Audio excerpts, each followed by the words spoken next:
جنگ د عقیدې په زور او شور سره روان دی لاندې تر فکري. السلام علیکم ورحمت الله وبرکاته. دا فکری جوړښت یوټیوب چینل دی. تاسو فکری جګړې خپرونې ته غوږ یاست. زه محسن احسان یم. د فکری جګړې د مخنیوي تدابیر دریم تدبیر مساجد د فکری جګړې د مقاومت په سنګرونو بدلول. د یو محتاط اندازې په اساس د اوسني افغانستان په ښارونو، کلیو او بانډو کې تقریبا 4 لکه مسجدونه وجود لري او په هر مسجد کې یو تن امام هم د امامت په وظیفه مصروف دی.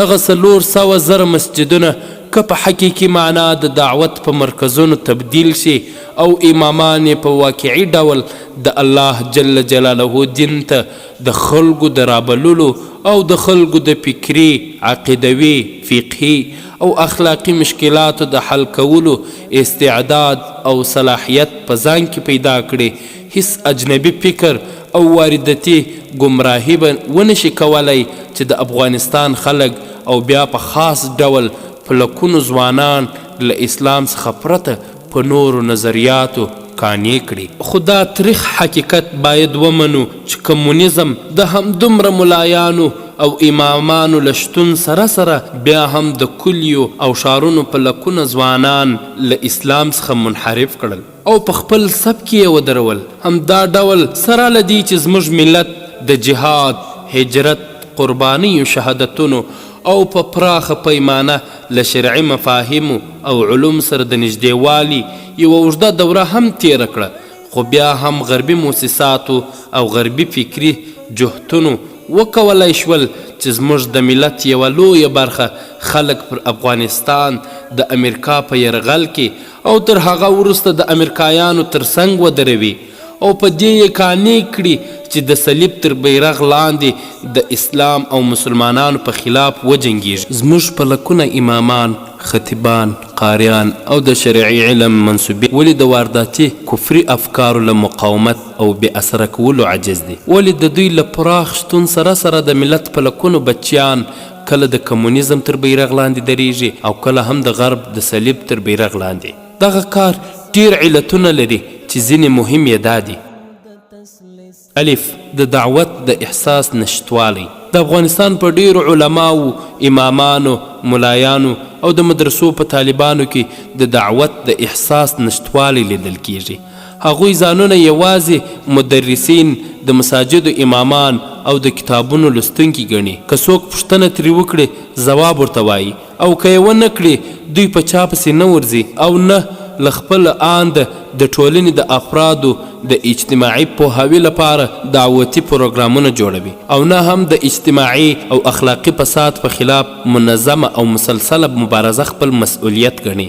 دا مشکل له دې ځایه راولاړ شوی چې زموږ په دیني تعلیمي نصاب کې صرف نحوه، منطق، بلاغت، شعر، شاعري، نفحة الیمن او مقاومات حریري په څیر د لفظي صنعت له تکلف څخه ډکې خرافي کیسې او نکلونه د ادب په نامه لوستل کیږي. خو د دعوت د طریقې، اسالیبو او د فردي، اجتماعي، سري او علني دعوت د کړنلارې په هکله یو کتاب هم نه لوستل کیږي. همدارنګه د رسول الله صلی الله علیه وسلم او نورو پیغمبرانو د دعوت د تاریخ، تجربو، مشکلاتو، کامیابیو او بشري ټولنو د هغوی د احسانونو په هکله یو کتاب څه چې یو مضمون هم نه لوستل کیږي.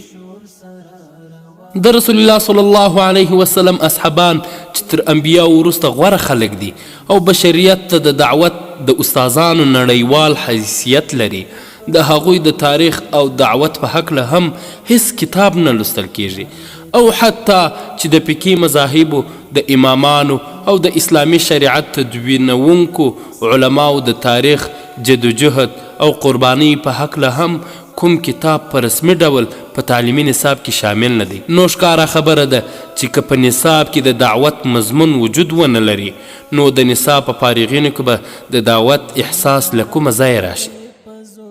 البته دا خبره د هیرولو نه ده چې په اوسني وخت کې هم ځینې علماو په فوق العاده ډول اسلامي فکر، دعوت او د ټولنې اجتماعي پوهاوي ته ډیر لوی خدمتونه کړي دي، خو د هغوی فیصدي ښایي په هرو 100 کې یو وي. د امامت لپاره د نااهلیت ستونزه. زموږ په اکثره مساجدو کې داسې خلک هم په امامت ګمارل شوي چې په رښتینې معنا د امامت استعداد او اهلیت نه لري، نه کافي شرعي علم لري، نه په قرآن او حدیث پوهیږي، او نه ورکښې د بلاغ او بیان صلاحیت شته. ځینې په مورثي ډول امامان شوي او ځینې نور یې د امامت منصب د ځینې مادي ګټو لپاره اشغال کړي، پرته له دې چې د امامت او دعوت حق ادا کړي. د خلکو اصلاح او گمراهي ورته دومره اهمیت نه لري لکه څومره چې ورته د زکاتونو، صدقاتو، سرسایو، عشرونو، د قربانیو، د پوستکو او شکرانو اخیستل اهمیت لري.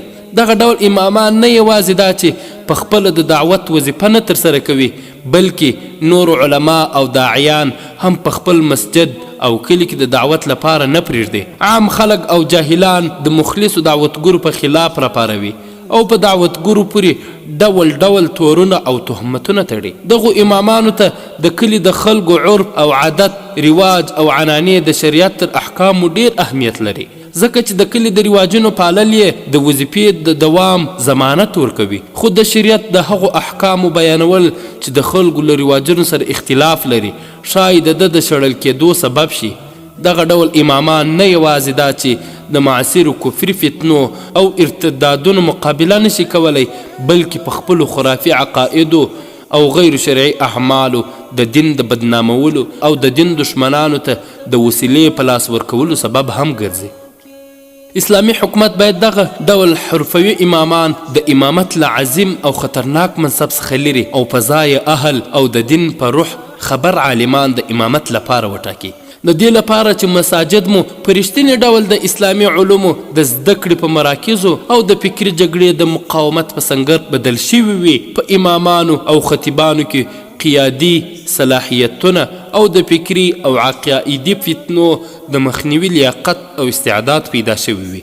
اسلامي نظام باید د امامانو او خطیبانو د روزلو لپاره هم د داسې مسلکي روزنې فرصتونه رامنځته کړي لکه د مفتیانو، قاضیانو او معلمینو د روزنې لپاره چې رامنځته شوي دي.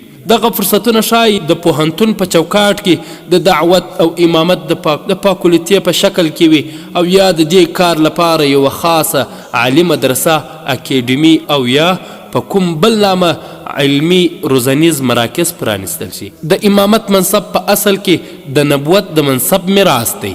تر هغه وخته چې په دغه منصب اهل او با استعداد علما ټاکل کېدل، مسلمانې ټولنې له هر ډول اجتماعي او فکري انحراف څخه په امن وي، ځکه چې امام به لږ تر لږه 15 وخته په شپه او ورځ کې د ټولنې د افرادو له هر ډول حالات څخه ځان خبراوه، او د شریعت په رڼا کې به د خلکو د فکري، اخلاقي، عقیدوي، فقهي او حتی اجتماعي مشکلاتو د حل راوستلو هڅه کوله. خو له کومې ورځې چې دغه منصب ته په کم نظر وکتل شول، له همهغې ورځې د ملت او امام ترمنځ روحي رابطه کمزورې شوه، چې دغه کمزوري بیا د اسلام دشمنانو په خپله ګټه وکاروله او د ټولنې د افرادو په افکارو او اذهانو یې تاثیر وکړ. که چیرې یو ځل بیا مساجد د عبادت ترڅنګ د علم، فکر، اخلاقو، اجتماعي اصلاحي تفکر او د دشمنانو د دسیسو او توطیو د شنډولو مراکز وګرځي، او د زړه سواندو علماو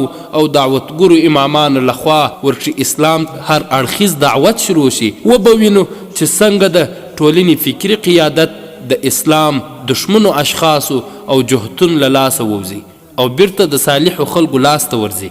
د دې بحث په پای کې ویلی شو چې فکري جګړه تر عسکري جګړه ډېره خطرناکه او آثار یې د عسکري جګړې تر آثارو ډېر دوامداره دي. همدارنګه د فکري جګړې مقابله هم د عسکري جګړې تر مقابلې ډېره ګرانه ده او ډیر صبر او خورا پراخ او هر اړخیز تخطیط او تنظیم ته ضرورت لري. په عسکري جګړه کې د کوم ملت پاتې راتلل د هغه ملت د دائمي له منځه تللو په معنا نشي کېدلی. خو که چیرې کوم ملت په فکري جګړه کې ماتې وخوري او خپل دین، فکر، عقیدې، اخلاق و ملي ارزښتونو او تاریخ څخه دفاع ونشي کولی، نو دا په حقیقت کې د دغه ملت د معنوي او فکري مړینې په معنا ده چې خطرناک عواقب لري.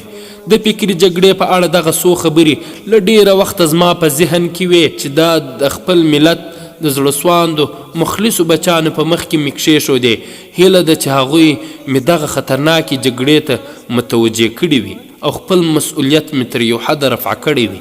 فای کتاب فکري پوهنه، لیکوال مولوي عبدالهادي مجاهد.